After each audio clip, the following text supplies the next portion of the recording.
Vamos retomar, então, nossos estudos do texto do Django Contru, Criação e Completude.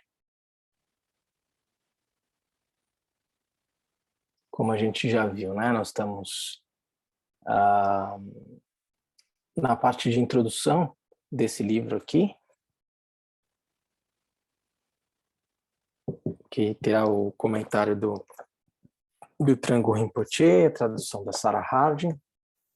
E essa introdução que a Sarah Harding está fazendo, a gente viu até a semana passada a parte em que ela chega no budismo no Tibete. E a gente fez todo um percurso, histórico, né, para contextualizar os ensinamentos que a gente vai receber, a entender um pouco a conformação desses ensinamentos do Senhor Buda na perspectiva do budismo praticado no Tibete. E aí a gente falou bastante sobre a questão das escolas e fez uma pequena referência no final à devoção e à relação com o Guru. E a partir desse ponto que eu queria retomar o estudo com vocês. Eu ainda não disponibilizei esse texto em português para vocês, pessoal, porque nós estamos ainda no trabalho de revisão dessa primeira parte da introdução.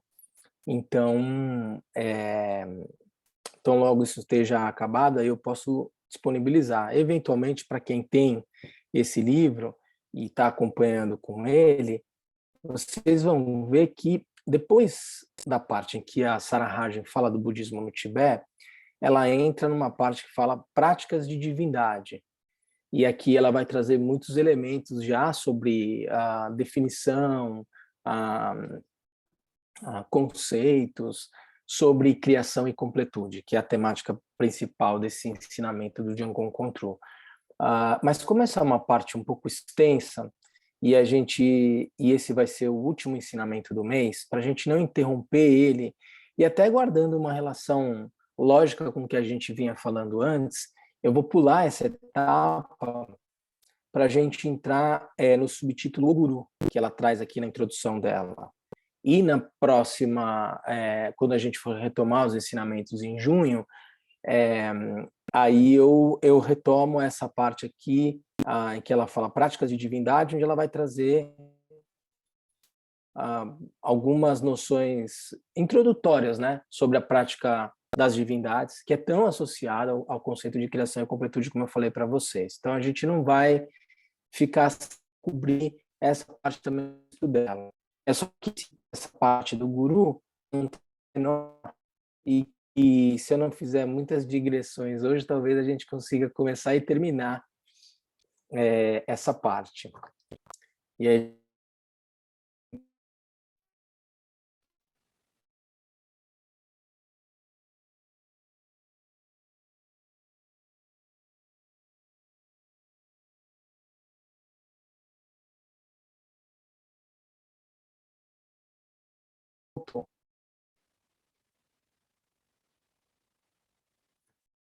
estão me ouvindo? Oi, Lama. Agora sim. Voltou. Agora voltou. Que tinha dado às vezes a rede aqui na minha casa acaba pegando a internet de casa e não no lugar onde eu estou, às vezes dá essa instabilidade, mas como eu estava dizendo para vocês, então a gente vai cobrir esse tema do Guru, esse subtítulo do texto dela, o Guru, que é um texto, que é uma parte um pouco menor, e eu estava dizendo, se eu não fizer muitas digressões hoje, talvez eu consiga acabar essa parte do Guru, e a gente não fica com um tema interrompido aí durante 2, 3 meses, e guarda uma relação lógica com o que a gente já vinha falando antes, tá bom? Então, eu vou fazer aqui, como tenho feito nos outros encontros, a leitura do texto da Sarah Harding, e aí vou fazendo alguns comentários, algumas colocações, né? Então, ela diz o seguinte: o fator mais importante para qualquer tipo de prática tântrica efetiva é a relação entre o praticante e o mestre espiritual. Então, para quem já está no budismo tibetano, já tem familiaridade com o budismo tibetano, muito se fala dessa relação entre o estudante e o professor. E, às vezes, culturalmente, ou pela falta de mais referências sobre esse texto,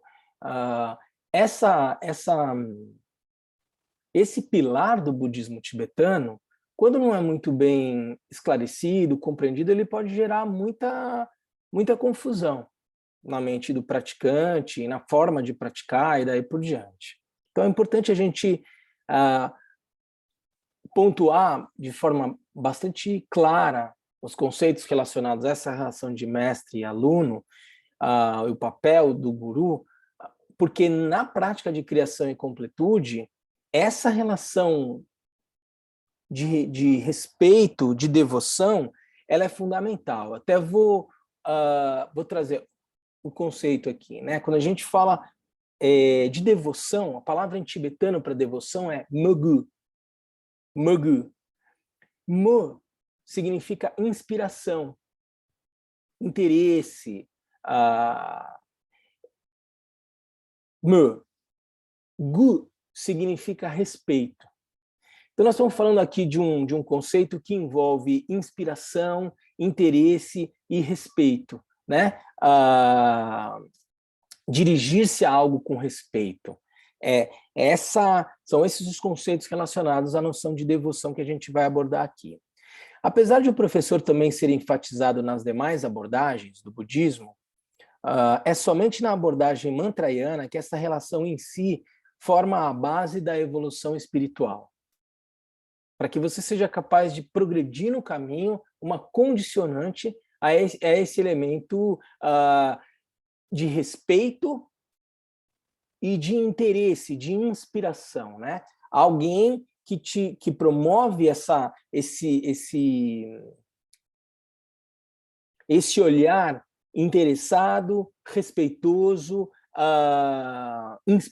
inspiracional, digamos assim, né? É isso que o guru, que o professor invoca no aluno. E isso é uma base, é a condicionante para a evolução espiritual, para o caminho. Assim, o compromisso, damtsik, né, ou samaya, entre o mestre e o discípulo, deve ser cuidadosamente guardado e honrado em todos os momentos, de ambos os lados, ou o processo não funcionará. Veja, de ambos os lados. Não só o aluno deve ter uma relação de respeito, de inspiração em relação ao seu estudante, como o professor também deve ter esse tipo de olhar para o aluno. Senão não vai acontecer.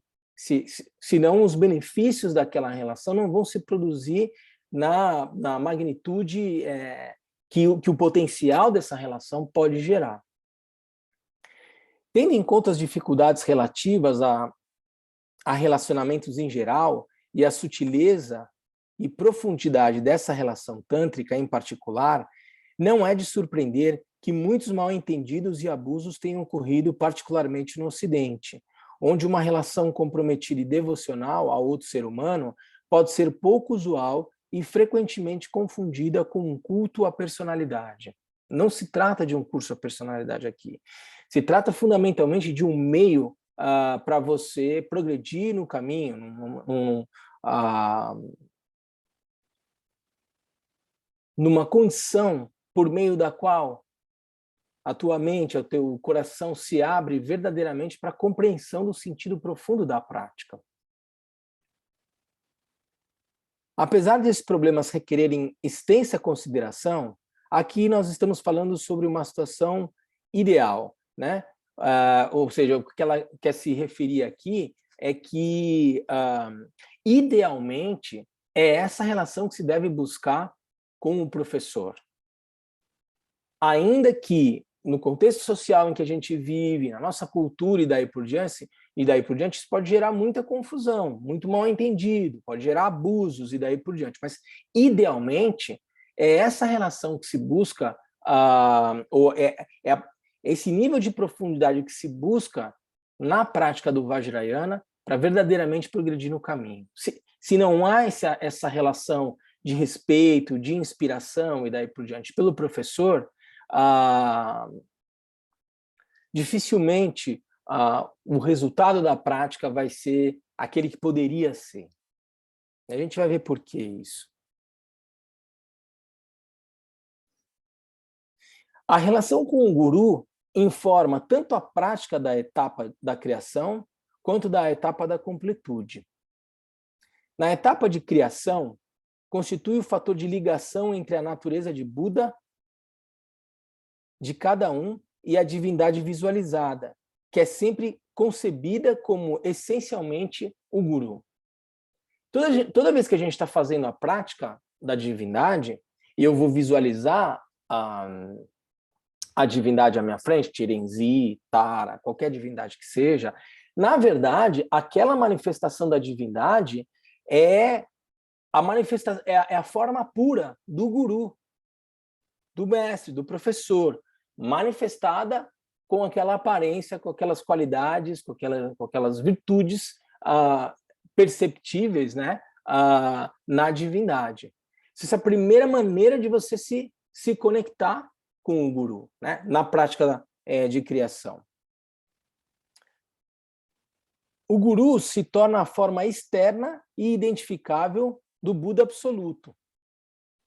Todas as qualidades do Buda são projetadas e identificadas com o guru. Então, tudo aquilo que você é capaz de perceber como expressão pura, manifesta, na forma da divindade, você faz isso ao visualizar como uma forma de reconhecer, num primeiro momento, que essas são as virtudes e as qualidades do guru. Eu posso perceber o professor, o mestre, de uma forma impura, e a maneira como eu faço a visualização e desenvolvo a fase de criação é, de certa forma, para eu ir desenvolvendo essa visão pura a respeito do professor. O anseio e a devoção direcionadas ao guru são tão intensificadas que nos toca no cerne mais essencial de nosso ser. O coração está plenamente aberto, provendo espaço para a conexão, ou seja, a bênção. Para que a bênção possa ocorrer. Então veja aqui, esse é algo sobre o qual a gente vai se debruçar muito hoje. Eu me coloco nessa relação de respeito, inspiração, de interesse em relação ao meu professor, ao meu mestre, porque é por meio dessa postura mental, ou seja, com o coração, que eu abro as portas para a verdadeira compreensão da natureza dos fenômenos, que eu abro a porta, portanto, para o recebimento das bênçãos de todos os Budas, de todos os mestres da linhagem e daí por diante. E a gente vai falar um pouquinho sobre o que é essa bênção, porque tipo, é um raio de luz que cai na minha cabeça e aí eu me torno um Buda e daí por diante. Vamos olhar um pouco para esse conceito de bênção. Que tipo de abertura é essa que a relação devocional com o professor é capaz de abrir? Veja, quando eu verdadeiramente estou diante de algo que eu profundamente respeito, admiro, reconheço e daí por diante, eu gero uma abertura no meu coração que, em geral, fica, digamos, essa abertura, ela fica obstruída, ela fica fechada pelas minhas dúvidas, pelas minhas incompreensões, pelos meus questionamentos, pelas minhas inseguranças e pelos meus medos. Veja, quando a gente tem um programa na área da educação, um programa desenvolvido por uma universidade americana, em parceria, enfim, né, e sob orientação, digamos assim, da Sua Santidade Dalai Lama. Esse programa chama-se Learning, né? É um programa na área de educação para desenvolvimento socioemocional e ético de crianças e adolescentes, tá? Um programa que está sendo aplicado em vários lugares do mundo e daí por diante. Para que uma criança possa desenvolver habilidades socioemocionais e éticas, a condicionante para que isso possa acontecer, para que ela possa desabrochar uma virtude que está em estado de latência, né? A gente costuma dizer que compaixão, a compaixão é algo intrínseco à nossa própria natureza, que se encontra no estado de maior ou menor latência, mas que ela é intrínseca à nossa natureza. Como é que eu provo isso para vocês? Eu preciso ensinar alguém a ter compaixão, levando em consideração o conceito de compaixão, uma profunda aspiração engajada pela cessação do sofrimento do outro. Vamos cunhar o conceito de compaixão a partir dessa perspectiva. Eu preciso ensinar alguém a ser compassivo quando você está diante de alguém que você ama, que você tem apreço. Se você encontrar o teu filho, a tua mãe num estado de sofrimento, eu preciso te ensinar a ser compassivo e desejar que a cessação do sofrimento do seu filho, da tua mãe, do teu amigo cesse? Eu preciso te dizer que você precisa fazer isso? Ou é algo que naturalmente desabrocha do seu coração? Se você encontrar uma pessoa que você ama, que você tem carinho, apreço e tal, numa situação de sofrimento, naturalmente, se você ama a pessoa, se você tem apreço, estima, naturalmente, você vai se perguntar, o que eu posso fazer para cessar o sofrimento dessa pessoa que eu amo? Ninguém precisa te ensinar a ser compassivo. Essa é a tua natureza. O que precisa acontecer é que as condições que proporcionam a abertura do teu coração naturalmente compassivo, e aqui eu não estou falando de nada que seja místico, uma verdade. Não, assim, olha para a tua própria experiência de realidade e me diga se isso não é natural no teu próprio ser. Se quando você encontra uma pessoa que você ama, se naturalmente, ao perceber que ela está em sofrimento, você se engaja numa ação para cessar o sofrimento dela. Nem que seja uma aspiração, nem que você não consiga verdadeiramente se engajar numa ação, mas do ponto de vista da tua aspiração, você fala, nossa, que minha mãe não sofra esse sofrimento, que meu filho não passe por isso. É natural isso. Portanto, a discussão não é saber se você é ou não é compassivo, mas quais são as condições que proporcionam a abertura do teu coração para que essa compaixão se manifeste tal como ela é. Entende? Como eu faço, portanto, para gerar um olhar mais empático, mais resiliente para as pessoas em geral? Porque para as pessoas que eu amo, é fácil ser compassivo. Para as pessoas que eu não tenho muita familiaridade, as pessoas que eu tenho alguma dificuldade, como eu faço para desabrochar a natureza do meu coração, que por si só já é compassiva? Eu preciso criar condições para desenvolver um olhar generoso, grato, amoroso e daí por diante para as pessoas em geral. Se eu for capaz de treinar, e é isso que a gente faz no treinamento das práticas de Lojong e compaixão, um olhar que seja capaz de me fazer desenvolver uma relação de apreço, de estima, de consideração pelas pessoas em geral, quando eu perceber essas pessoas em sofrimento, naturalmente meu coração vai se abrir de uma forma compassiva, de uma forma empática e de uma forma compassiva. Portanto, a questão é saber como eu faço para cultivar as condicionantes que permitem a abertura do meu coração, porque ele por si só já é compassivo. Essa é uma premissa desse treinamento ou desse projeto na área educacional para desenvolvimento socioemocional e ético das crianças e adolescentes, com um eixo transversal baseado na empatia e na compaixão. Eu estou fazendo uma grande digressão aqui para dizer o seguinte, para chegar na questão da devoção, do interesse e daí por diante.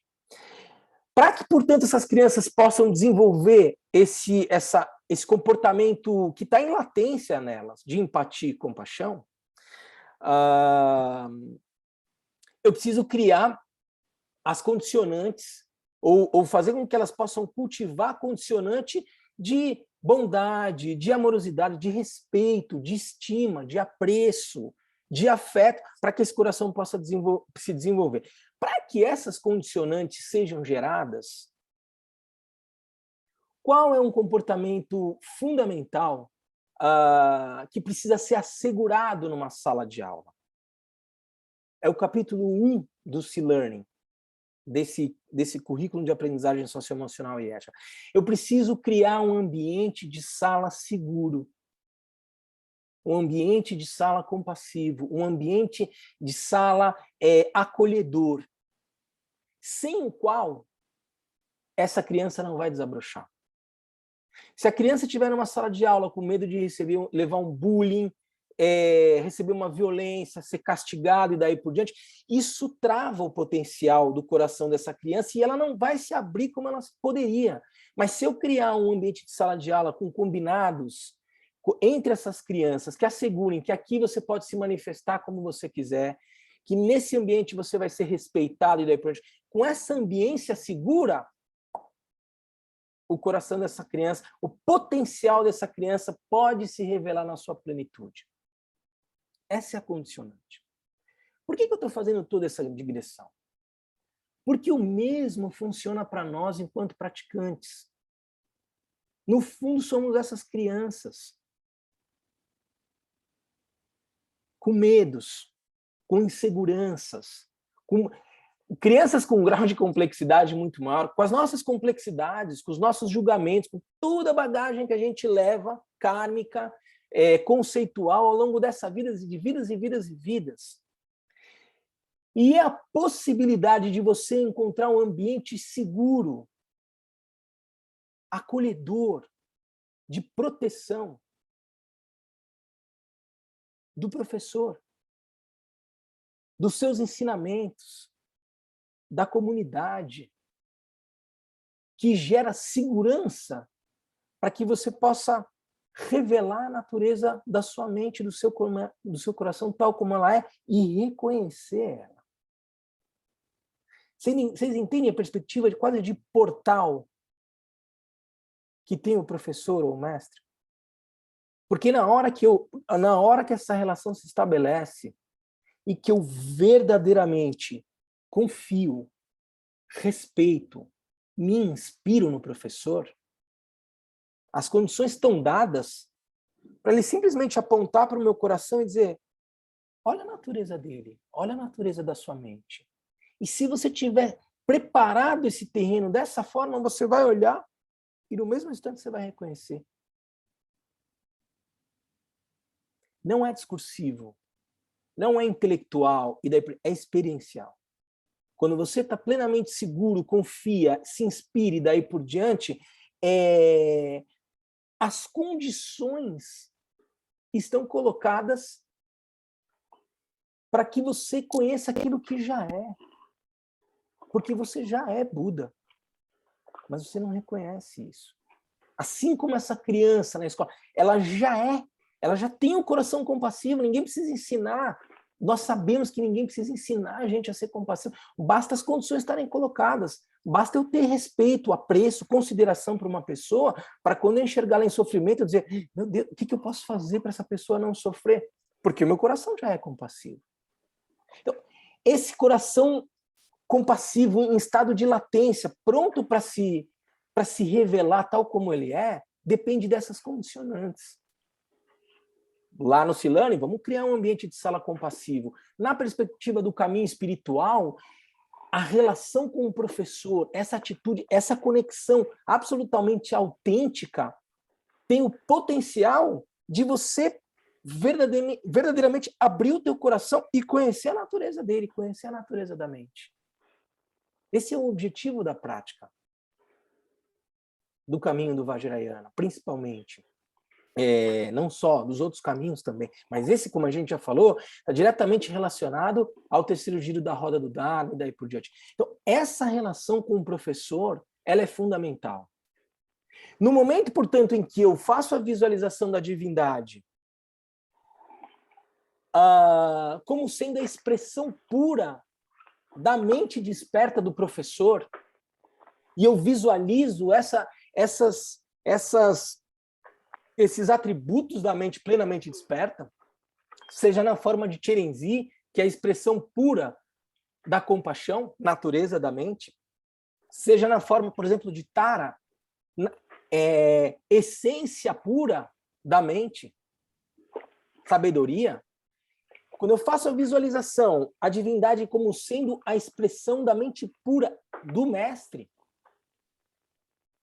e eu visualizo, num primeiro momento, como sendo numa relação de dualidade, eu aqui, ela ali e tal, mas, por exemplo, como eu faço na prática de Chirenzi, de repente, o Chirenzi que estava no alto da minha cabeça emana raios de luz e faz com que, por meio desses raios de luz, a visão pura se manifeste e todos os seres ganhem a forma de Chirenzi, inclusive eu.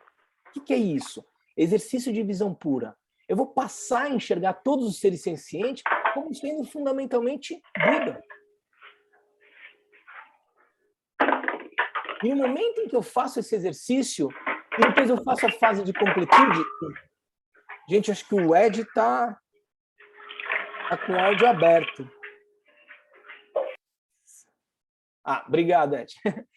No momento em que eu faço esse exercício e visualizo todos os seres como sendo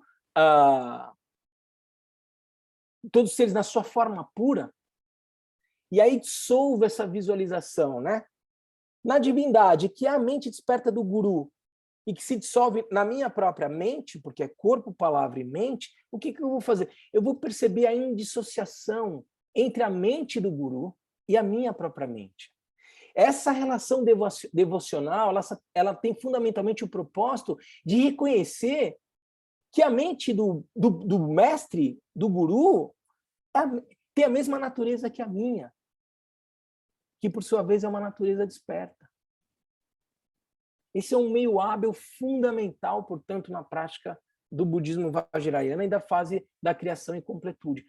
Percebam? Quando isso se dá da forma ideal, esse é o caminho mais rápido para você verdadeiramente ser capaz de reconhecer a tua natureza desperta, que está invariavelmente imersa num cenário de confusão,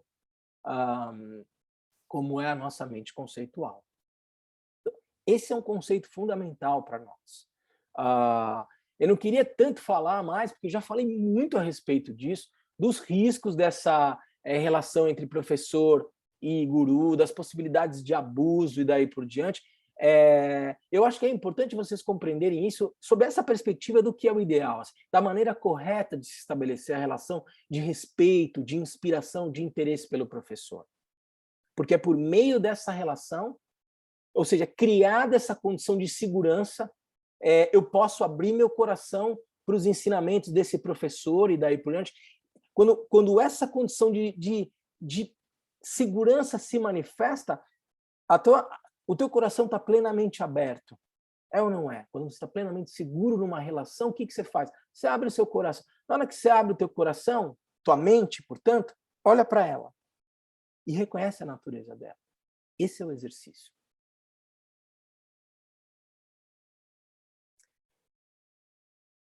Então, ela vai dizer, no desenvolvimento dessa relação, há cada vez mais capacidade para a intimidade, até finalmente se dar a união completa. A mente do guru e a mente do discípulo são reconhecidas como sendo idênticas. É o que eu acabei de dizer para vocês.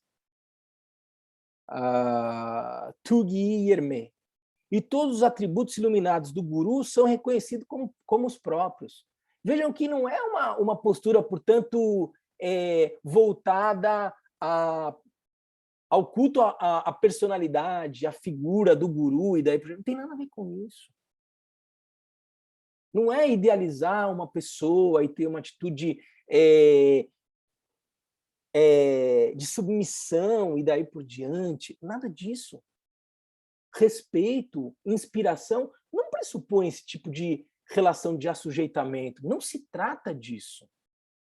Se trata, pelo contrário, de uma forma por meio da qual você cria as condições para reconhecer a sua própria natureza, que é a mesma do mestre. E transcender essa noção de dualidade. É fundamental compreender isso, gente. É fundamental compreender isso. Essa é a fruição da prática da divindade e, especificamente, o reconhecimento alcançado na etapa de completude. Portanto, eu faço essa visualização da divindade como sendo a forma pura do mestre Então, ao invés de visualizar o mestre, eu visualizo ele na forma de Chirenzi, ele na forma de Tara. Faço oferendas, faço louvações e daí por diante.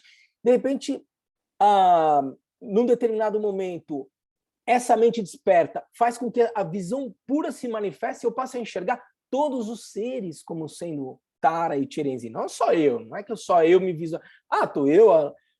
Tenho meu mestre ali, tenho eu aqui, nós somos Chirenzi, mas o restante das pessoas estão ali sofrendo e são aquilo que a gente imagina que elas são. Não, todos os seres, por meio desse cultivo da visão pura, ganham a aparência pura da divindade na fase de criação.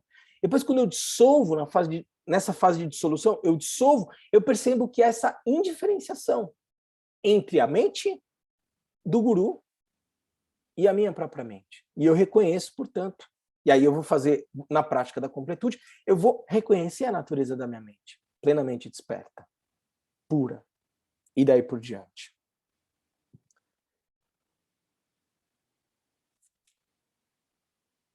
Enquanto marca distintiva da prática tântrica, a devoção ao guru emprega como meio, talvez, o mais poderoso fator da existência humana, a relação, tanto relação com o outro, como relação ao outro num sentido abstrato. Ao trabalhar com a projeção geral da existência de um eu e outro, e mais ainda, com todos os sentimentos e afetividades que desenvolvemos nas relações, a prática de divindade utiliza de forma hábil esses próprios afetos na prática devocional com o intuito de transcendê-los. Portanto, se há o que a gente pode extrair daqui, se há uma forma onde a dualidade pode produzir, os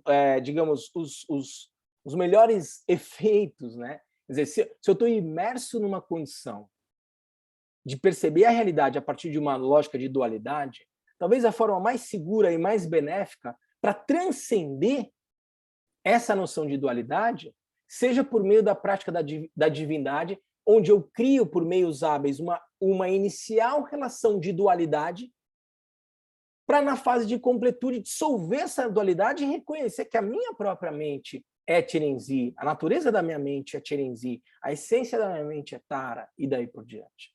Portanto, é um meio hábil que, a fase de criação e completude, construído a partir de uma lógica de dualidade, justamente para subverter essa lógica de dualidade.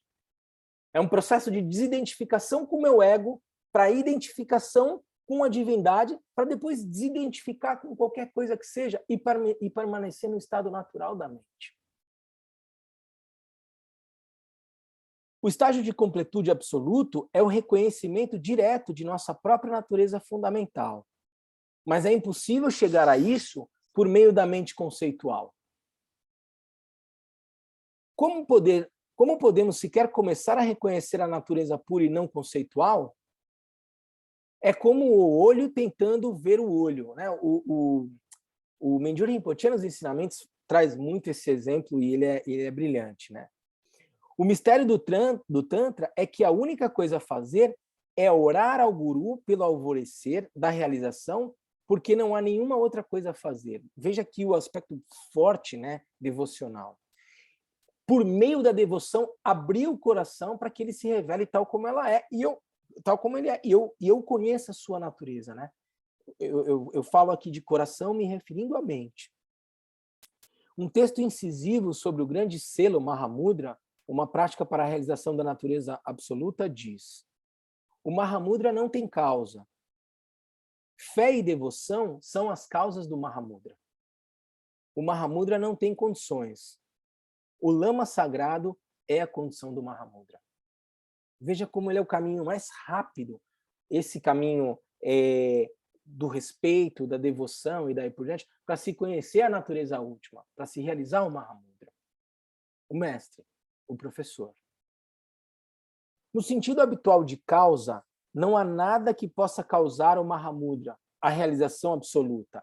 Veja, a natureza última, ela transcende a lógica de causalidade. E isso é extremamente importante, aos poucos, a gente compreendendo. Porque Porque a natureza de Buda, ela já é. Ela já está aqui. Entende? Ela não funciona numa lógica de causalidade. O que eu faço, fundamentalmente, é criar condições para aquilo que já é se revele na sua plenitude.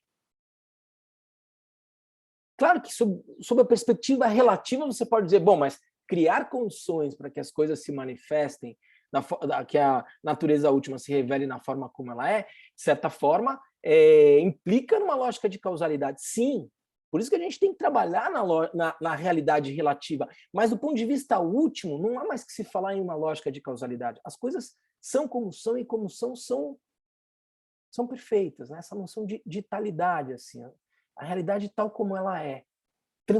Na perspectiva absoluta, essa lógica não se aplica mais. Mas como eu faço para conhecer essa realidade última? Eu preciso trabalhar na realidade relativa. Por isso a acumulação de mérito, por isso as práticas e daí por diante, fundamentalmente para criar condições para que, de repente, você já veja aquilo que sempre foi, desde sempre e será. Entende? Há uma relação entre realidade relativa e realidade absoluta, mas é importante entender os meios hábeis por meio dos quais eu conheço aquilo que é desde sempre, sob a perspectiva da realidade última. Então ela vai dizer, no sentido habitual de causa, não há nada que possa causar o Mahamudra, a realidade absoluta. É isso que ela está querendo dizer, que eu estava explicando agora. A relação de devoção é a única atitude que cria condição para o seu surgimento. É o que ela está dizendo aqui. Eu vou criar essas condições para que isso se revele. É por isso que o guru tem um papel tão crucial no Vajrayana. No Criação e Completude, né, no texto Criação e Completude, o papel proeminente da relação com o guru é indicado na primeira linha de homenagem ao guru principal de Jamgon Kongtrul. Né? O texto raiz, ele vai trazer de cara, todo o texto começa com uma homenagem ao guru. Sem a o evento que consuma é reconhecido como fundamento das práticas que estão sendo descritas, essa relação de devoção ao guru. O evento que consuma essa relação guru-discípulo é a iniciação ou empoderamento. O evento que consuma a relação guru-discípulo, a iniciação ou empoderamento, não é mencionado, porém está implícito. O texto não vai falar aqui da importância da iniciação ou do empoderamento, mas isso é fundamental. Sem a iniciação por parte do guru, o praticante não colherá os benefícios da prática da divindade. É habitual que o estudante peça um ritual de iniciação para cada divindade a ser praticada, com o intuito de estar plenamente empoderado, tanto no sentido de ter permissão para fazer a prática, como no sentido de estabelecer a relação e a receptividade necessárias para tal prática. Então, aqui ela está fazendo uma referência da importância da iniciação e do tipo de vínculo que eu crio quando eu recebo uma iniciação. Sim, o budismo vajrayana, por todos aqueles elementos que a gente descreveu na semana passada, por ter um caráter esotérico, por ter uma matriz, de certa forma, ter um diálogo com uma matriz xamânica e daí por diante, o budismo vajrayana ele é iniciático, ele tem iniciações. Provavelmente muitos aqui já receberam iniciações e daí por diante. E é importante estabelecer uma relação de profundo respeito com a iniciação.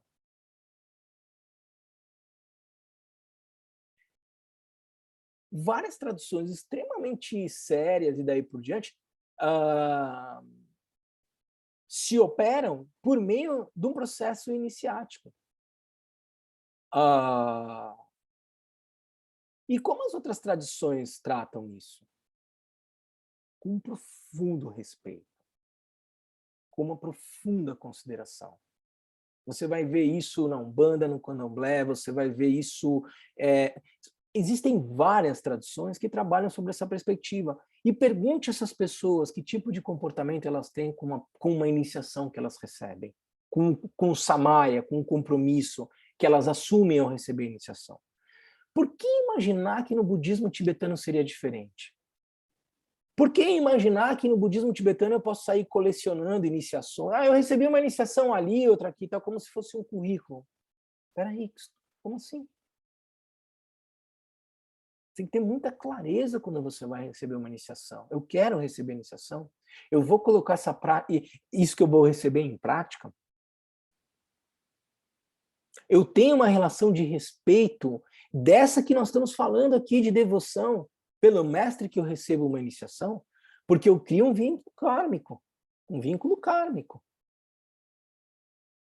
Um mestre que dá uma iniciação, ele se torna um mestre Vajra. É claro que os mestres hoje, sabendo que os ocidentais, às vezes, não têm muita compreensão da magnitude, daí por diante, às vezes fazem do ritual de iniciação praticamente um ritual de transmissão de bênçãos. Mas mesmo assim é preciso ter uma profunda relação de respeito com as iniciações.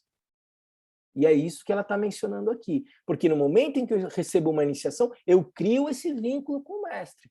Portanto, eu me lembro do Lama Trilê sempre dizendo, tenha muita clareza de quem você recebe uma iniciação. Porque esse é um vínculo que se cria por vidas e vidas.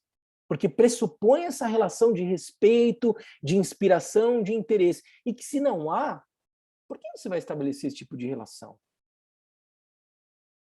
Para estabelecer uma postura egocêntrica, do tipo, eu já recebi tantas iniciações e qual é a finalidade disso?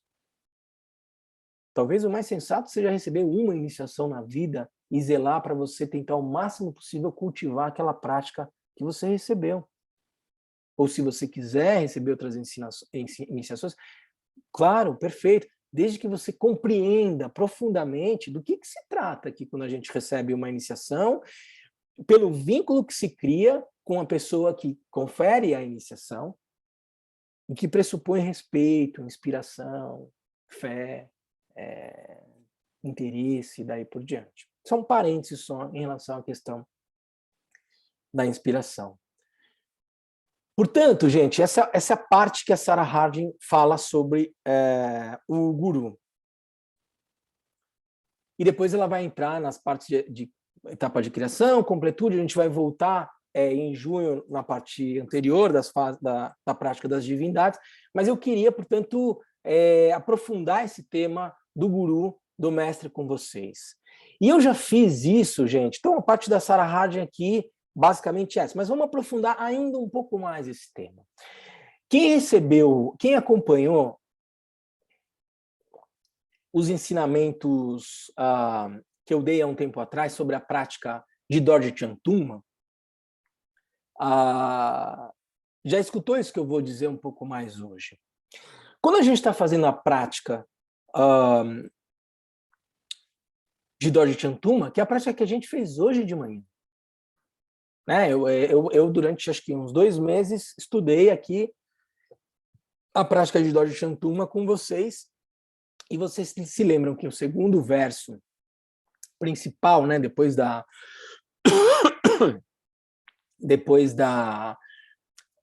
oração aos mestres da linhagem, e daí por diante, ele diz: o desapego constitui os pés da meditação e a devoção é a cabeça da meditação. O lama abre a porta para o tesouro dos ensinamentos orais. Ao grande meditador que continuamente ora para ele, concedai as vossas bênçãos para que a devoção seja livre de restrições. Deixa eu pegar o texto aqui para não... concedai as vossas bênçãos para que nele nasça uma devoção espontânea. Veja, o texto de Dorje Chantuma deixa claro que a devoção é a cabeça da meditação. Isso não é uma novidade que a gente está dizendo aqui. Então, a primeira pergunta que se faz é: por que devoção? Por que devoção? Como a gente já falou aqui. Porque é o lama que abre a porta para o tesouro dos ensinamentos orais. Né? Ngakter, ensinamentos orais, é a palavra, né, no tibetano. É o lama que abre a porta para o tesouro dos ensinamentos orais. É o lama que revela, ou como eu falei, né, é o lama quase na figura como um portal, por meio do qual eu vou acessar esses ensinamentos. Esses ensinamentos que fundamentalmente fazem o quê? Descrever a natureza da sua mente. O que o Buda Shakyamuni realizou, o que o príncipe Siddhartha, enquanto príncipe, fez, foi conhecer a natureza última da realidade por meio do reconhecimento da natureza da mente. Ele alcançou entre aspas, né, agora eu vou dizer assim, um estado de consciência livre de erro. Ele revelou o potencial onisciente da mente desperta, livre de dualidade, daí por diante. Portanto, a natureza da mente do príncipe Siddhartha, do Buda Shakyamuni, é a mesma que a minha. Não há dualidade, não há diferenciação. No sentido último, é a mesma. No sentido relativo, claro, as nossas respectivas mentes, cada uma com as suas confusões. No sentido último, como a gente já falou, não há essa diferenciação. E o que o Buda Shakyamuni faz é trazer a descrição da natureza da mente desperta e os meios pelos quais eu faço para chegar a essa realização. O Lama, portanto, como sendo aquele que abre o tesouro dos ensinamentos orais, por meio do respeito e da inspiração, eu consigo abrir e revelar a natureza da minha mente. Esse é um meio hábil fundamental na prática do budismo vajrayana. É ele, portanto, que vai ensinar como acumular mérito, como purificar obscurecimentos e daí por diante. Então a gente costuma dizer, né, quando tem os ensinamentos do Gampopa, que o guru é um guia, ele é um protetor e ele é um barqueiro, né? Ele é o guia porque ele conhece o caminho e ele aponta o caminho, como alguém que já fez aquela viagem. Ele é o protetor porque é por meio da minha conexão, veja, a prática de Mahakala, Lama Gopo Irmela, da Negyupa Kyapsuti, da Gisente Tamchekini o Momalo Seu Arshon. Lama indiferenciado do protetor. Mahakala é a expressão do guru, do protetor. E qual é a essência de Mahakala? É Ripa. É a capacidade de conhecer a realidade. Essa habilidade natural da nossa mente de conhecer. Essa lucidez. Quando eu estou lúcido, eu estou absolutamente protegido do efeito das emoções perturbadoras. Quando eu estou identificado com uma raiva, com um apego, com um medo e daí por diante, para onde foi minha lucidez? Ela está ali ainda. Porque a mente é vacuidade, aspecto manifesto, emoções e daí por diante, pensamentos, sensações e daí por diante, e capacidade de conhecer, atributo claridade da mente. A questão é que eu posso estabelecer uma relação de identificação com as emoções e obscurecer o aspecto, a qualidade de conhecer da mente, ou eu posso cultivar essa habilidade, essa lucidez, essa sabedoria de conhecer tudo aquilo que se manifesta na mente e fazer escolhas mais lúcidas. Essa é a noção de protetor. Ripa, essa capacidade de conhecer, é o meu maior protetor. Se eu estiver lúcido, eu não caio na provocação das experiências sensoriais. Eu tenho mais clareza de fazer escolhas que sejam mais pertinentes para o meu caminho enquanto praticante budista, que fez um voto de bodhisattva, que gera bodhicitta toda vez que começa uma prática, que diz, para que eu possa alcançar o estado de Buda, para que eu possa liberar todos os seres do sofrimento, eu vou alcançar o estado de Buda, para que eu possa conduzir todos os seres ao estado de Buda. Esse é o propósito do praticante. Um praticante budista, se alguém te perguntar, o que você veio fazer nesse mundo? Ele responde com a bodhicitta. Por mais pretensioso que possa parecer, o potencial da mente é ilimitado, gente. Não se envergonhem disso. Não é para alimentar o seu ego, mas não tem nada de errado de você dizer a minha aspiração é alcançar o estado de Buda, para que eu possa conduzir todos os seres ao estado de Buda.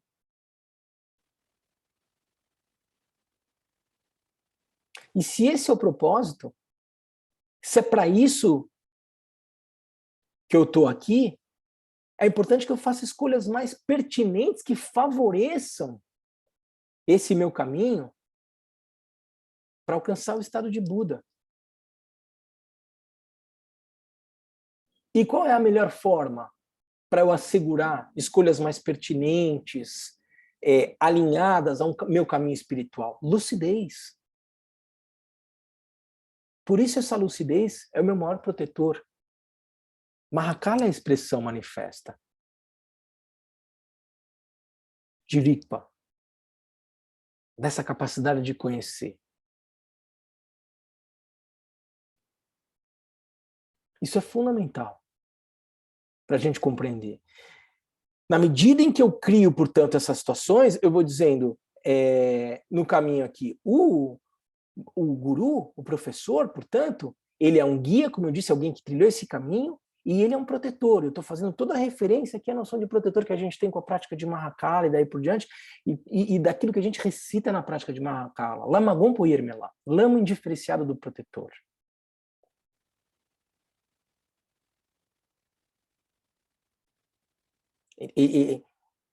Sobre essa perspectiva, o lama é meu protetor. Porque ele, em essência, é a expressão da sabedoria. E é por meio dela que eu vou fazer escolhas mais pertinentes e vou continuar no caminho. E ele é um barqueiro, né? A noção de barqueiro também. E que num determinado momento, gente, preciso abandonar. Depois, esse é o ensinamento do Buda. Depois que eu cruzo o rio do Sansara e daí por diante, é preciso desapegar. Você não vai, cruzou o rio, você não vai atravessar a floresta, depois você cruzou o rio com um barco nas costas e com um leme. Não, passou. Larga, agora segue o caminho. Portanto, não é para ter uma visão, uma postura apegada ao mestre e daí por diante. Todos os praticantes, os grandes mestres e daí por diante, viveram um período com os seus gurus e daí por diante, depois seguiram. Lembra da despedida do Milarepa com Gampopa? Gampopa recebe os ensinamentos de Milarepa e daí por diante. E, num determinado momento, Milarepa segue o caminho dele e ele dá aquela orientação, ele levanta a saia e diz, olha, essa é a última instrução que eu quero dar para você. E mostra as nádegas calejadas de meditação. Ele falou, é assim que você vai alcançar. E segue o caminho dele. E o aluno segue o seu caminho. Não é para ter uma postura apegada com o professor, mas o quanto mais você puder desfrutar dos benefícios do convívio com o professor, melhor é. Mas desde que isso não seja uma postura apegada ao professor. Veja isso. A gente tem a experiência de um Lama Sonam no KPG. A gente não está convivendo com ele como a gente gostaria e tal no período da pandemia. Não tem problema. Quem tem a experiência pelo respeito, a devoção pelo Lama Sonam, leva o Lama Sonam onde quiser. Ele deu seus ensinamentos. Ele de certa forma, encarna isso tudo. Não precisa ficar grudado e ter uma posição de eu sirvo a todo instante. Se você tiver isso, se for natural, ótimo. Mas isso não precisa ser fabricado. A postura de devoção pode ser mesmo à distância. O Lama Trilé veio, fez tudo o que fez por nós aqui no KPG e está lá na França. E é possível ter uma relação de profundo respeito, inspiração e daí por diante pela postura do Lama Trilé, ainda que ele não esteja mais aqui. Ele pode continuar sendo um professor, um mestre, um guru. Mesma coisa o Kalon Rinpoche vem aqui, a última vez faz quanto? 5, 6 anos que ele veio? Tudo bem. Eu não moro do lado dele, então ele não pode. Não. O quanto você tem de verdadeiro respeito, inspiração por ele. Desfrute do momento que você puder desfrutar da presença dele, dos ensinamentos dele, e depois siga o seu caminho. Então, essa primeira pergunta, né? Por que a devoção ao Lama? O texto de Dorje Chantuma responde: o Lama abre a porta para o tesouro dos ensinamentos orais. Como fazer isso?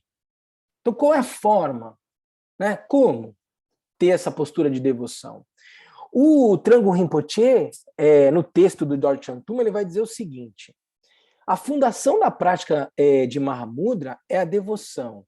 Não apenas uma devoção fabricada, ainda que no início isso seja necessário, mas uma devoção espontânea. Chomin, quer dizer, você vai exercitar, você vai cultivar uma postura de devoção, ainda que no início, porque de onde ela vem?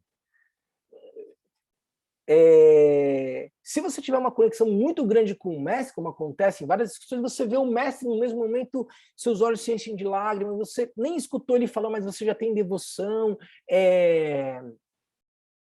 Essa é a postura, né? Quando o Naropa escuta o nome de Tilopa, ele está lá na universidade e tal, ele escuta esse nome, os olhos se enchem de lágrimas, ele sai para buscar o mestre, daí por diante. Isso pode acontecer, mas em geral, essa postura de devoção, ela começa por um cultivo.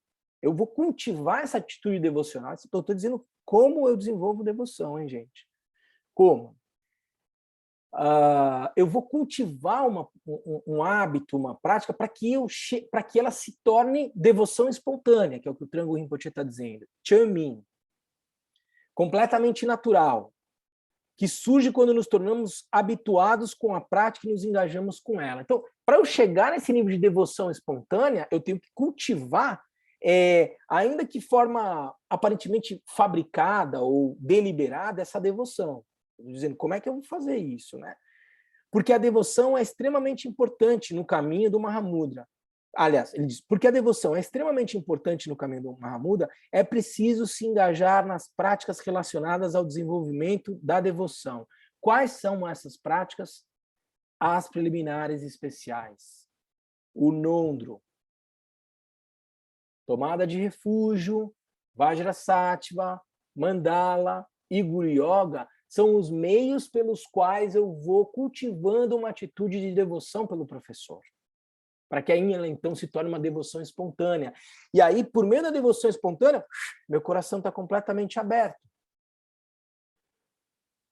Tomada de refúgio e bodhicitta, ele vai dizer. Habilita o praticante a evitar os maus caminhos e direção e desenvolver a pura motivação da bodhicitta, que por sua vez também contribui para evitar caminhos inferiores e imaculados. Então, esse é o primeiro aspecto. Me coloco sob a proteção, ao tomar refúgio, daquele que realizou o caminho, dos ensinamentos e da comunidade. Tem coisa melhor do que se proteger no Dharma, nos ensinamentos? Estou com dúvida sobre como devo ou não devo agir aqui. Estuda um pouco os textos. Veja lá o Gampopa. Quais são as 10 ações virtuosas? 3 com o corpo, 4 com a palavra e 3 com a mente.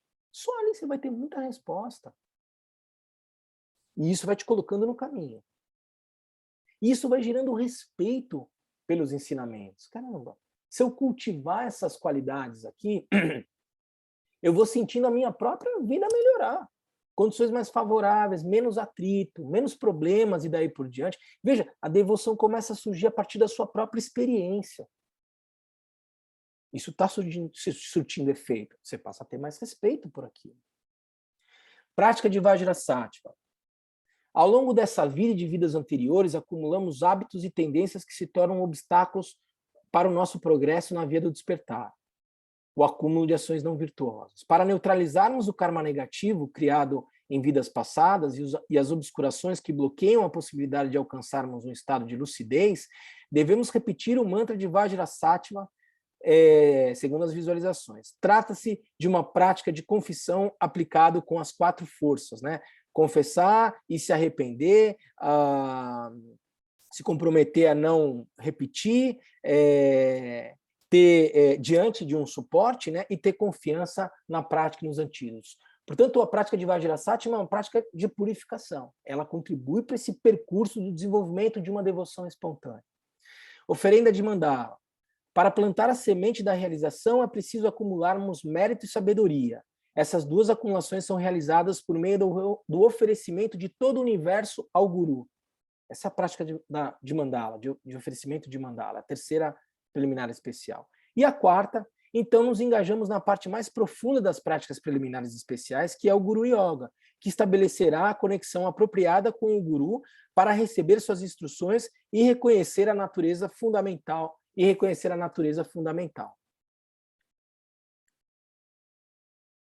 Então, é para isso que a gente faz as preliminares especiais.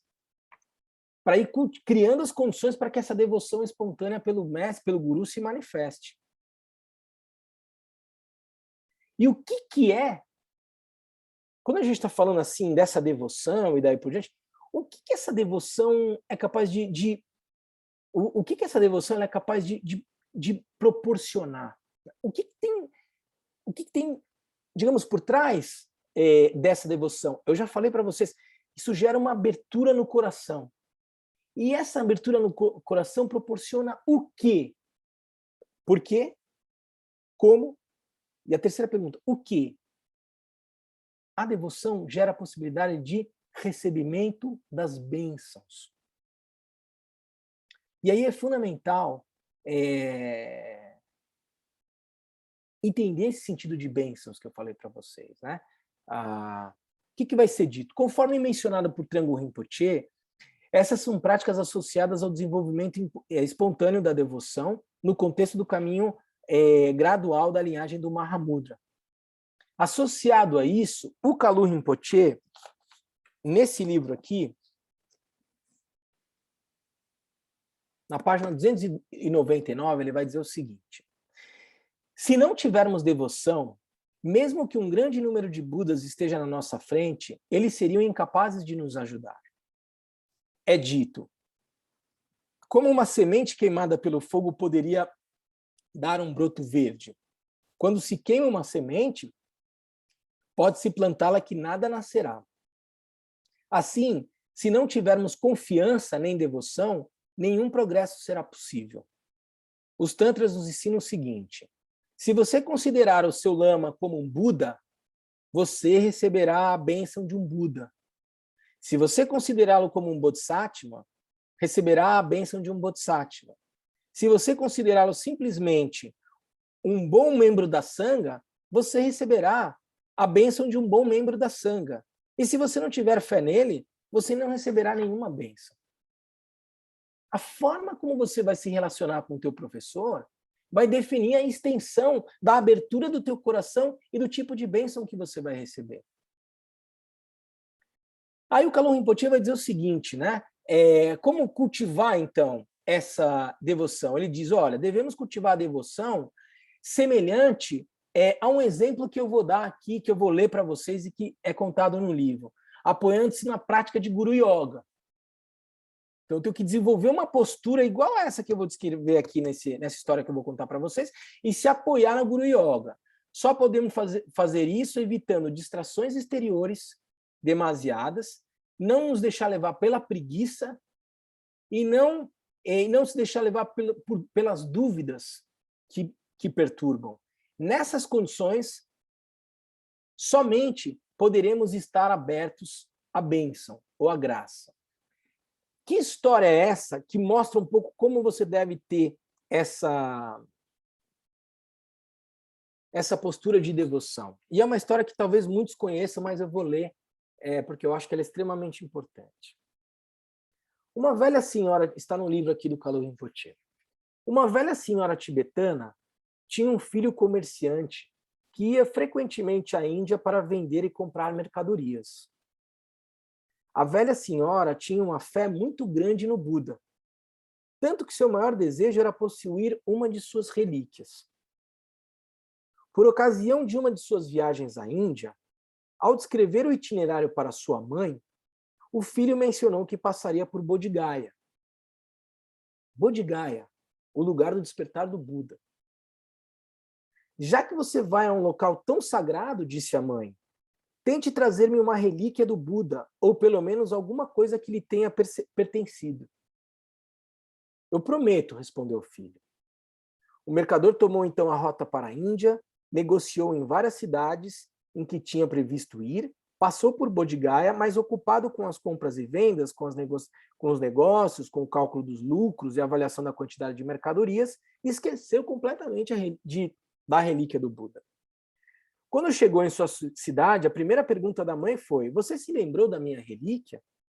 Sinto muito, não. O filho não tinha se lembrado. No dia seguinte, o filho realizou uma nova viagem à Índia. A mãe renovou-lhe o pedido com insistência para vê-lo voltar alguns meses mais tarde com as mãos tão vazias quanto da primeira vez. Os negócios o ocuparam demasiadamente. Perspectiva da terceira viagem, terceiro pedido da mãe, que, impulsionada pela devoção e pelo desespero de ter um filho tão negligente, disse-lhe: se você esquecer dessa vez também de trazer-me o que eu pedi, quando você voltar eu me matarei na sua frente. E o filho, muito impressionado, prometeu não esquecer de jeito nenhum. Pelas estradas da Índia, ele lembrava da promessa da mãe, mas os dias se passaram e a febre do comércio o ocupava mais e mais a cada semana.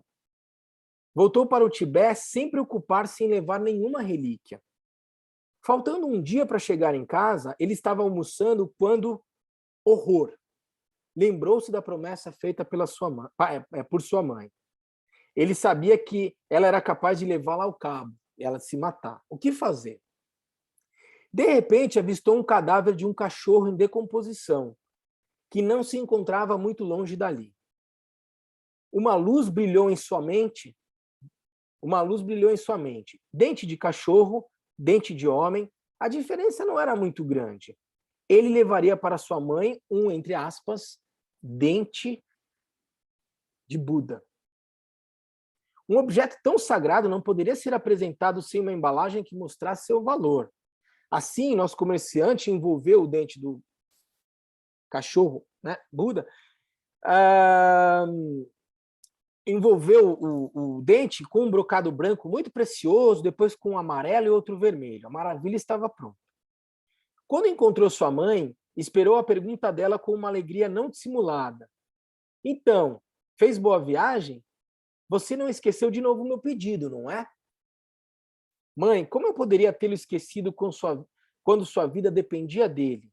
Eu lhe trouxe um dente do Buda, veja. Com os olhos cheios de lágrimas, a velha mulher recebeu o precioso pacote e, com respeito infinito, desatou os brocados um por um, até que aparecesse essa coisa extraordinária, inacreditável, espantosa, um dente do Buda. Ela se apressou em colocar o dente sobre o altar, mandou cinzelar uma caixa de ouro para colocá-lo, depois, cada dia, recitou preces e dispôs oferendas diante do santo objeto. As pessoas da redondeza juntavam-se a ela em um grande número para testemunhar a devoção. Após algum tempo, o vulgar dente de cachorro começou a produzir pérolas santas, rincels, isso acontece com as relíquias do Buda, né? Elas se multiplicam. Quanto à velha mulher, quando sua hora chegou, seu corpo desapareceu em um arco-íris, ao mesmo tempo em que uma chuva de flores caiu do céu. O dente era apenas um dente de cachorro. A velha senhora estava enganada. Mas o poder de sua devoção era tão grande que pôde produzir tais prodígios. É desse tipo de devoção que a gente está falando aqui, gente. Porque também, num sentido último, no sentido do relativo, era o dente de um cachorro.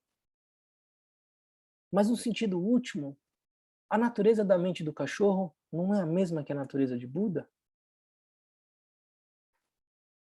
Eu posso me relacionar com esse cachorro como sendo só um cachorro, ou eu posso me relacionar com o cachorro como sendo a expressão da mente última desperta. E me relacionar com ele de uma forma completamente diferente. É essa minha postura devocional que abre a possibilidade para o reconhecimento da natureza última de todos os fenômenos. Se o professor, do ponto de vista aparente, ele comete erros, não comete, daí por diante e tal, do ponto de vista último, não importa.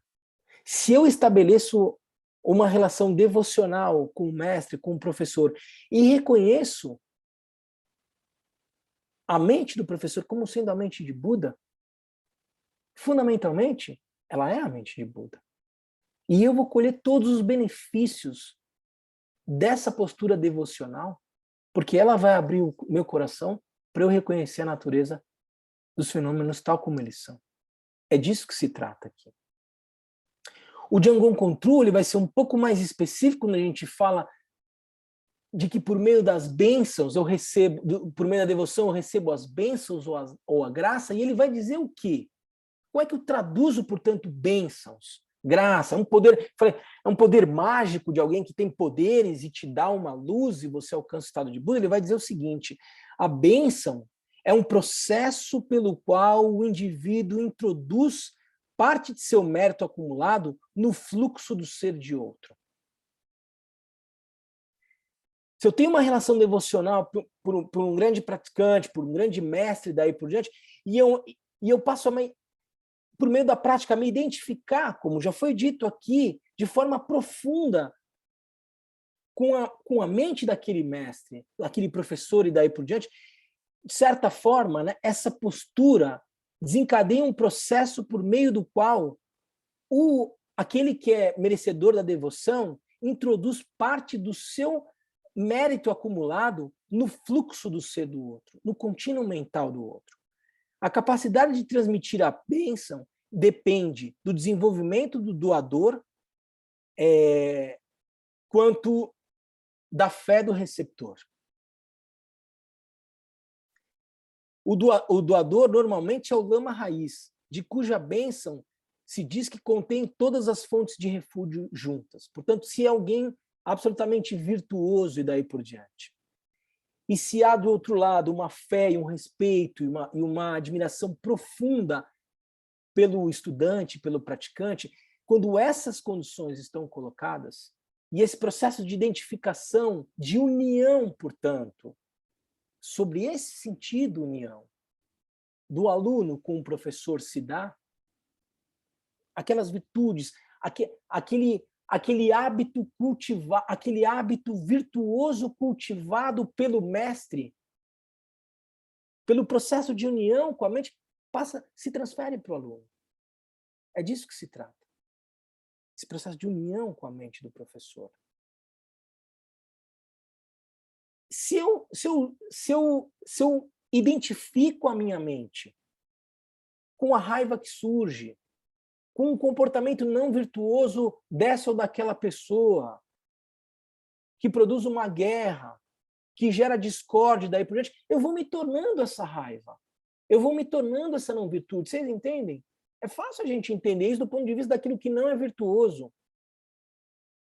Escuta uma música, assiste um programa de televisão, frequenta lugares onde o ódio, a raiva, a inveja são cultivados, e você se torna isso. Se identifica por meio do respeito, da inspiração, da fé, com a mente de um ser iluminado, e você recebe as bênçãos. Você acaba se identificando com essa atitude virtuosa. Você vai se identificando com o estado de uma mente sereno, estável, que gera as condições para você olhar para a mente e reconhecer tal como ela é.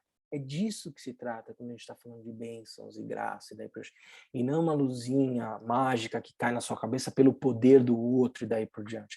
Não é esse processo de respeito, inspiração, esse processo de união, de identificação com uma mente virtuosa que me transfere, que me faz me identificar com aquela virtude, com aquelas qualidades, com aquelas condições mentais que proporcionam o reconhecimento da natureza da mente tal como ela é. Apesar de experiências futuras serem em grande medida moldadas pelas ações presentes, a bênção do lama raiz pode parcialmente modificar isso. Pode criar condições favoráveis para a maturação de qualquer predisposição espiritual eventualmente gerada por nossas ações passadas, dando-nos a inspiração e a energia necessárias para iniciar a prática. Olha a tradução aqui do que é bênçãos, do que é graça, inspiração, energia, disposição para seguir na prática. Assim, a menos que nossos atos tenham sido bastante negativos, a bênção do guru ajuda-nos a superar emoções conflituosas e outros obstáculos. Pode-se fazer a seguinte comparação. Como o sol, o despertar está sempre presente. O sol está sempre ali. O despertar, a iluminação, o estado de Buda também está sempre presente. Essa é a nossa natureza. Então, como o sol, o despertar está sempre presente. Assim como os raios de sol focalizados por uma lente de aumento pode queimar um pedaço de papel, se eu botar uma lente sobre um papel, esses raios de sol vão concentrar na lente e vão fazer com que o calor esquente e eu queime o papel, as bênçãos do Guru nos ajudam a perceber o potencial de Buda de todos nós. É por meio desse processo de devoção, então, que se concentra toda essa disposição, essa energia, essa inspiração baseada no respeito, no apreço e daí por diante, que potencializa e acelera a possibilidade de eu reconhecer a minha natureza. Potencializa, portanto, o despertar. É isso, gente. Portanto, quando a gente fala em guru, na prática da divindade, na fase de criação e completude, daí por diante, é importantíssimo ter essa compreensão do que se trata. Desmistificar algo que parece ser muito transcendente e trazer para uma lógica de compreensão que dê sentido, né, uma disposição em relação a uma outra pessoa, como um professor, em vistas do progresso espiritual, progresso da sua prática, né? Então o guru tem o professor tem esse papel-chave na prática Vajrayana. Eu já, por várias vezes, já dei ensinamentos sobre como identificar o mestre, quais são os riscos dessa relação e daí por diante. Então hoje eu me permiti trazer um pouco mais essa outra perspectiva, não só dos cuidados para se reconhecer um professor que, claro, precisam ter, muita confusão pode acontecer nessa relação, mas agora sobre essa outra perspectiva do porquê isso é tão importante na prática Vajrayana. Tá bom, gente? Queria saber se ficou alguma dúvida, se alguém quer fazer alguma pergunta. Eu fico agora à disposição para tomar um golinho de água e saber de vocês se ficou claro ou não.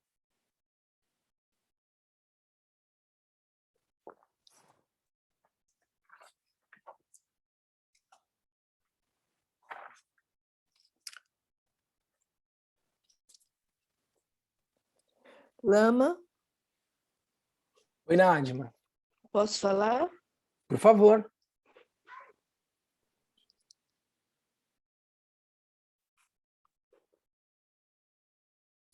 A Nádima, o Ed, quem levantou a mão primeiro pode falar.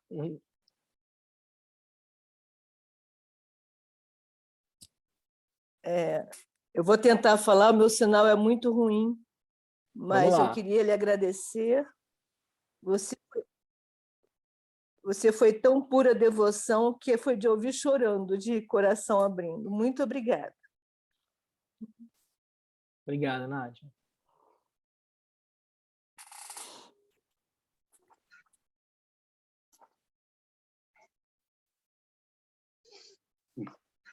Aloísio? Eu. Bem, diante de tão poderoso ensinamento e diante disso, eu realmente sou muito grato a esse ensinamento de hoje e a todos, e ao Lama também. E uma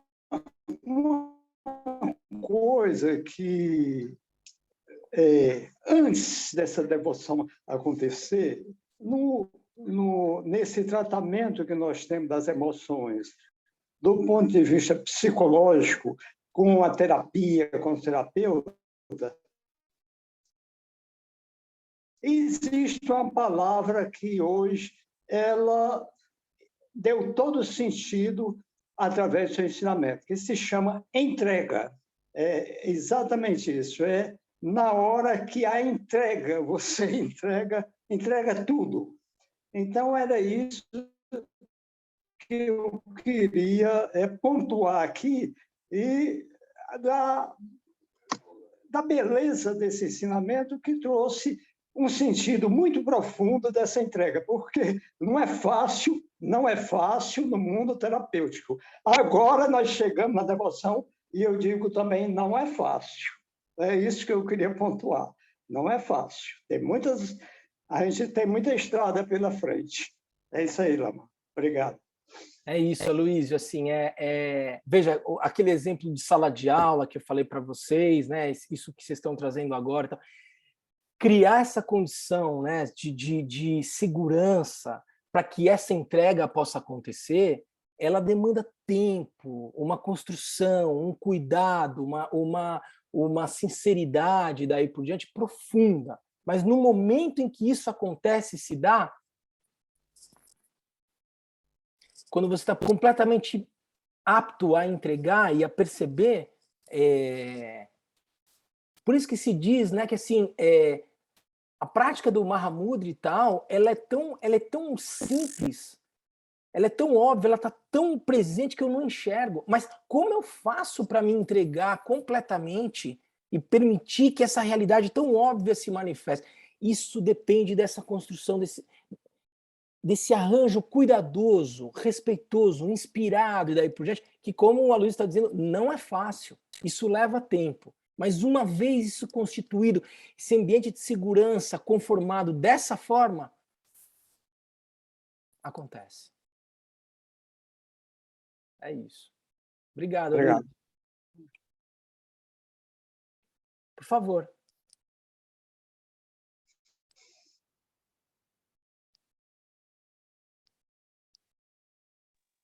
Sou eu, Lama? Isso. Está com a mão levantada. Primeiro eu quero agradecer ao Senhor de coração e de alma, porque tudo que o Senhor falou hoje foi de extrema importância para esse momento que eu estou vivenciando. Então, tenho, assim, minha profunda gratidão pelas palavras inspiradoras, né, e já iluminadas que o Senhor nos traz. Muito agradecimento. E, assim, eu gostaria de ouvir do Senhor, Lama, uma pontuação, porque eu, nesse momento, eu assumi as aulas de uma escola dentro de uma comunidade. Uhum. Eu moro em Campinas, São Paulo, e essa comunidade é uma das comunidades mais perigosas que existe na cidade, e está sendo, assim, profundamente desafiador. E eu tenho ido, assim, com muita fé no meu coração de poder fazer a diferença para esses jovens dentro dessa localidade. Uhum. E ouvindo o Senhor falar, né, em toda essa nossa devoção e essa nossa esperança dentro do nosso coração, no despertar da nossa natureza búdica, né, que já é bela, já é bonita, só que eu me vejo nessa comunidade com tanta violência, com tanta repressão, com tanta dor que esses jovens, né, vivenciam no seu dia a dia, e inclusive, assim, por parte da própria direção da escola, também uma repressão muito forte, uma violência muito forte no tratar com esses jovens. Eu me sinto, assim, diferente, né? Eu sou aquela que, nossa, né? Tô num ponto crucial ali, porque todo mundo está envolto nessa energia pesada, né? Nesse clima negativo. E, enfim, até essa semana, por isso que eu estou te dizendo que suas palavras foram muito preciosas, porque eu tive um dia dessa semana de profundo, assim, desafio, que eu fui até ameaçada por um aluno, e eu vim, assim, raciocinando no caminho de volta para casa. Puxa vida, se eu estou tentando fazer o meu melhor, né? Se eu estou lá num papel de tentar levar luz para esses jovens, essa recepção, né, essa ameaça e enfim, toda essa reciprocidade deles, né, onde eu estou errando, né? Então, reavaliar o tempo todo o meu papel e de que maneira que eu posso efetivamente ser significado e fazer a diferença no coração desses jovens. Eu dou aula de 6º a 9º ano, que é aquela situação mais complicada. e todos já envolvidos com drogas, envolvidos com violência, envolvidos com situações de famílias desajustadas, enfim, né? Tenho crianças que são inclusas dentro, né? Que a gente sabe que é vítima de violência e tem desajustes já mental, né? Em função desses quadros violentos que vivenciam. Então, Lama, assim, o senhor já me inspirou muito, já me deu muita luz para essa semana, mas eu gostaria de ouvir, assim, do seu coração, o que o senhor tem a dizer, né, nesse enfrentamento, de que maneira que eu posso ser e levar o meu melhor para eles, por favor. E gratidão, acima de tudo, pelas suas palavras. Olha, o que eu diria para você, e é o que a gente, no contexto dos ensinamentos, por exemplo, do C-Learning para professores, né, para essa aprendizagem socioemocional e ética, para os professores, por exemplo, a gente tem um projeto acontecendo nesse momento aqui em Brasília, no CEF 01 da Vila Planalto, que é uma escola de ensino fundamental para as crianças até do sexto ao nono ano e daí por diante.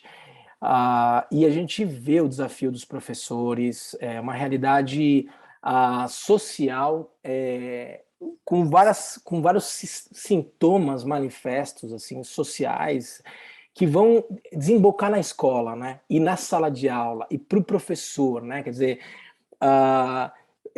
questões, desafios das mais diferentes ordens e naturezas, tendo que ser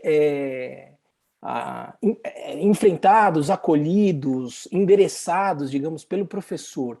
Isso é um desafio enorme, né? Assim, a realidade do país, ela ganha essa conformação desafiadora, manifesta na sala de aula da escola pública.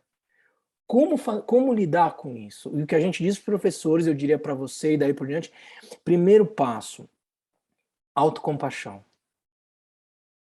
Você falou em algum momento aí, esse é o ponto fundamental. Você tem feito o seu melhor.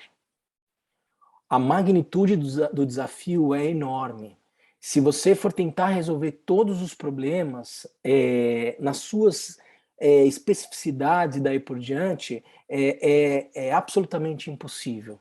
Se você puder se acolher nesse momento, reconhecer a magnitude dos desafios, reconhecer que invariavelmente vários deles estão fora da sua governabilidade, e você fizer o seu melhor, você vai conseguir aliviar um nível de sofrimento que você não precisa carregar, como se a responsabilidade estivesse toda sobre as suas costas. Você vai fazer aquilo que você dá conta de fazer. E aquilo que você der conta de fazer, se inspirar o coração de uma criança ou duas, já valeu a pena. Me lembro o Lama Trillet, uma vez, a gente falando sobre os ensinamentos e tal, e aí o Lama Trillet, não sei o quanto você conhece ele, mas ele assim, a capacidade de produção dele, de ensinamentos e tal, é muito maior do que eu consigo enxergar que a nossa sanga do Brasil, a da França, a da Espanha é capaz de consumir. O benefício que ele gera pela presença e pela atividade dele é muito maior. E a gente não consegue nem alcançar. Parece contraditório o que eu vou dizer, mas você vai entender o que ele me disse em seguida. Eu falei, mas Lama, o senhor faz isso, mas as pessoas não estão nem entendendo o que o senhor está fazendo, o senhor está traduzindo isso e aquilo, as pessoas não conseguem nem entender o que você está fazendo. Ele disse, Bruno, não importa, né? Me chamo Bruno, porque eu sempre falo no dele, Bruno, não importa. Nem que essas palavras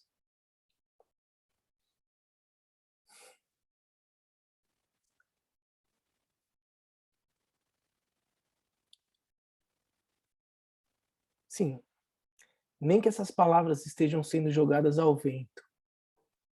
Para algum lugar elas estão indo. E isso fica. Então, nem que o seu trabalho não seja compreendido por todos que estão levando, nem que aquilo que você diga não seja alcançado por todos que estão na sala de aula, essas palavras que você vai deixar na sala de aula, elas elas não têm limite, elas vão percorrer a sala de aula e vão sair pela janela e vão ganhar a rua, e é isso que fica, assim. Tomara que 2 ou 3 ou 4 consigam alcançar a magnitude da tua motivação correta do que você está fazendo, mas mesmo que não alcançarem, alivia o sofrimento que você pode colocar sobre você, dizendo, eu sou muito pequeno, eu não consigo resolver. Não, você está fazendo a sua parte, você está fazendo o seu melhor. Isso é autocompaixão. Autocompaixão gera autoconfiança. E esse é o sentido de Nejum. Autocompaixão não tem a ver com autopiedade, coitadinha de mim, olha o tamanho do desafio. Tem a ver com essa capacidade de você entregar o que você tem que entregar, desinvestida de uma expectativa de mudar o mundo, mas fazer aquilo que você tem que fazer, e ao fazer isso, se sentir leve e tranquila de que você fez o seu melhor.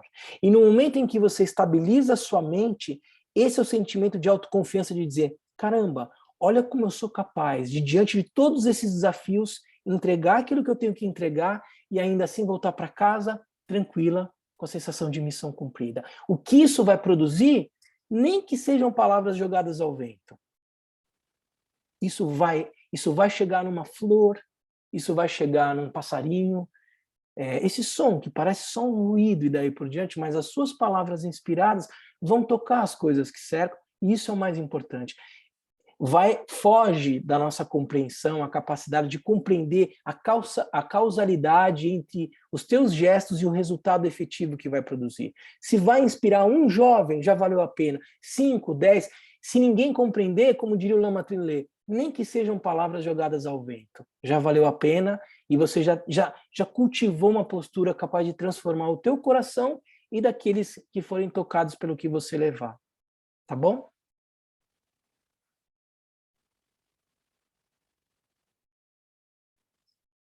Que maravilha. Gratidão profunda, Lama. Muito obrigada pelas palavras. Vamos fazer a dedicatória, então, gente?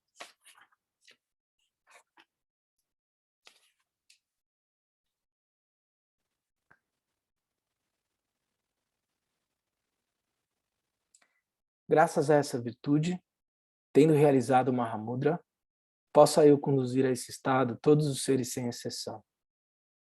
Pela graça do Buda que obteve os 3 corpos, pela graça da imutável verdade do Dharma em si, pela graça da infalível aspiração da Sangha, possa essa súplica de dedicatória realizar-se tal como ela é.